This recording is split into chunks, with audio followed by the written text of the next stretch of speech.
This one's just silly. This one's just for fun. This is out of a book what I wrote called The Geordie Book of Magic. And it's an easy trick. It's a trick with 3 cards, okay? 3 cards. It's the world famous 3-card trick, the 3-card Monty. It's known all over the world by different names, such as in New York City, they call it Find a Lady. And Paris, they call it Chase the Ace. Whereabouts? Hong Kong, Follow the Red Card. From where I'm from in Newcastle, we call it Hunt That I Better Not. So 3 cards. One's a bit different to the other ones. And I was told there was nothing wrong with being different to the other ones from a young age. 3 cards. Madame, which is the odd one out, apart from me. Do it as a team. Yeah, the middle one, the Queen. No, that's great. Both of you, that's good. 2's better than 1. I've got stamina. So, the middle one, Queen of Hearts, good. If I turn the cards around now, where's the Queen of Hearts? In the middle. Good. If I take the Queen of Hearts out, where's the Queen now? My right hand? Good. Would you bet me £50 that the Queen of Hearts is in my right hand? I thought one of the 2 of you would be clever. No? You would bet, wouldn't you? No brainer. Huh? Oh, wait a second. I was distracted because I was using 2 people over there. How about we just do a beer instead of £50? Yeah, that's fair. Yeah, all right, Newcastle Brown Ale for me. Yeah. I'll be honest with you, I'm all hype. When I got the call and said, can you come to Manchester and do this? 15. And I heard the money was good. I said yes. But I've never actually done this before. Just sounded like a really good idea on the phone that time. Here we go. Trick number 1. 30. Slow down. Escaping from the hat.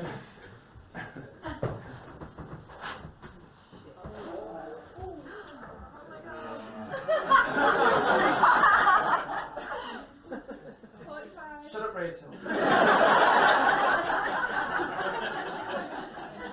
Okay, have us links. It's a boy! A really hairy boy. Encouragement would be good. Make some noise. What's the time? 60. Dislocation number 2.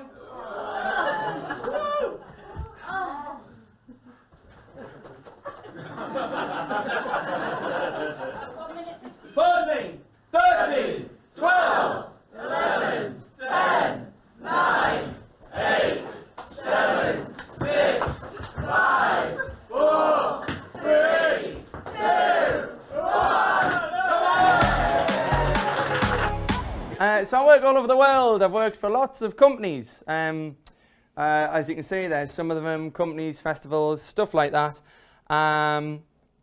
I was given I occasionally do talks on business, but the main thing that you said to talk about was resilience, because that's quite in vogue at the minute, isn't it? Mental health and everything. So this is a bit of a talk about resilience. So my goal was to be a magician. My theory: practice to perfect what you're doing. That will increase your confidence with what you're working on.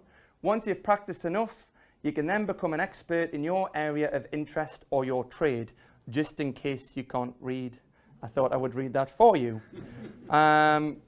Process it. If you practice doing something, you get to know that you can do it. You get to know you can do it inside out with your eyes closed. For example, if I say, pick the 4 of diamonds, that's just a normal pack of cards. Okay, but I'm confident. I'm so confident because I've practiced this for 20 years. Okay, I know I can do it. So when you practice what you're doing, you perfect it. When you've perfected what you're doing, you're confident with it. If you're confident and you're good at it, then I guess you're an expert in your trade. Now, I knew that anyone wanting to work in show business needs to remember the 2 words that make up show business: the show and the business. You've got to treat the show 50%, and the business 50%. When you've got the show nailed, you can treat the business maybe 60% and the show 40% for a short period, as long as you go back to a 50-50 split. So what happened is I was 13 and I was working all the bars and nightclubs around Newcastle. I'll go right back to the beginning. I was 10 years old and a guy at school showed me a magic trick in the playground and I thought it was mint. So I learned how to do it. I carried on learning magic tricks. He doesn't do them anymore. He's a painter and decorator. And I kept up with them. So when I was 13, I started working in bars and nightclubs around Newcastle. 1, you're not allowed to work when you're 13. 2, you're not allowed to go in bars and nightclubs when you're 13. So it was the perfect combination. They kind of cancelled each other out. It was fine. So I was working in bars and nightclubs for tips, okay? Every Friday and Saturday night, I always had the best pencil case at school and the best trainers. So I was doing that when I was 13. So when it came to the time that what do you want to do now that you finished school, you're 16 years old, where now it was a no-brainer. Why waste time studying? So I'd started making money. I was doing okay. You know, I was building up my business. I was self-employed. It was you know, a good choice, a good decision. And then it got to say 2010. I was 21 years old. After promoting myself and gigging and all that sort of stuff, 2010 was the year that really, you know, every year had been getting bigger and better gigs and more money and this and that and the other. 2010 really nailed it.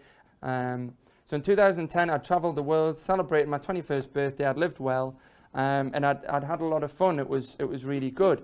2011 came round, and I'm not an artist. What happened was, this isn't me, this is Ozzy Osbourne, but I'd been growing this business for years. So from 10 years old, learning my first magic trick, to 21 years old, traveling the world and living the dream and first class flights and getting picked up at the airport and rolling on rock stars and stuff, I forgot that I was a magician. I'm just a magician. I'm there to go and make people happy, to make them smile, to do some magic tricks, to entertain them, to take the money and to leave. That's it. I'm a magician, okay? I'm only here for money. Otherwise, nobody would be here, right? Would you be here if you weren't getting paid? Exactly. Me neither. So we're all just here for the money. And I'd forgot that. I'd got this lifestyle of globe-trotting and doing these massive shows and arenas and stuff. And I actually thought that I was some sort of rock star. And I'd finally got to where I wanted to be, working all over the world, doing these really good gigs and making a real good living from it. And I just let it slip through my fingers because I thought I was some sort of rock star. Should I have had a manager? Probably. Because if I'd had a manager, he would have told me how to act and what to do and so on and so forth. But I didn't. I didn't have one. So I'd worked really hard and I lost it all. So put it into your terms, you just got a promotion, so what? Tomorrow you could lose your job or worse. Be nice in and out of the workplace. So coming back to this resilience thing, when things don't go to plan, it teaches us to become more resilient, and that is another step closer to perfecting our area of expertise in the workplace and achieving our goals out of the workplace. My grandparents brought me up. They're basically my mum and dad, as far as I'm concerned. My nana died 2 years ago. My granddad died 3 years ago. This isn't a soppy Britain's Got Talent story or anything, but they brought me up, and they were really good. Dorothy and Alfred Good, and they were really good. I had a real low year in 2011, so 2012 was like, right, how do I get me looking good again? So, you know, doing tricks for the royal family, getting sponsored by, you know, royal warrant holder companies, going in The Guardian, doing tricks for lots of celebrities, doing bigger things such as challenging Mike Tyson to a contest of strength. I managed to get the gig to perform before his sportsman's dinner talk. What did I learn from that? No matter how good you are, what you've done, where you've been, who you know, how fantastic everything is, nobody is invincible. And always make sure you've got a backup plan. You've got to look after yourself. Look after yourself. Take opportunities, and if there seems to be no opportunities around, then create your own. That's what I'd learned to do over the years. Things like with challenging Mike Tyson and getting my branding back together and stuff like that. For example, the people you'd love to work with on hiring you, don't worry, you hire them. So what I'd learned from becoming really good to failing, to becoming really good, to getting a health problem and getting a big setback, to getting really good again, is once I got really good again, I didn't mess it up and a health problem didn't get in the way. So once I got really good again, I thought, what do I do now? How do I go about it? Take as many opportunities as I possibly can, which is what I did. So do I feel I've worked hard to perfect my skills? Yes. Have I overcome massive difficulties in my career? Yes. Am I resilient? Not entirely, but I'm working on it.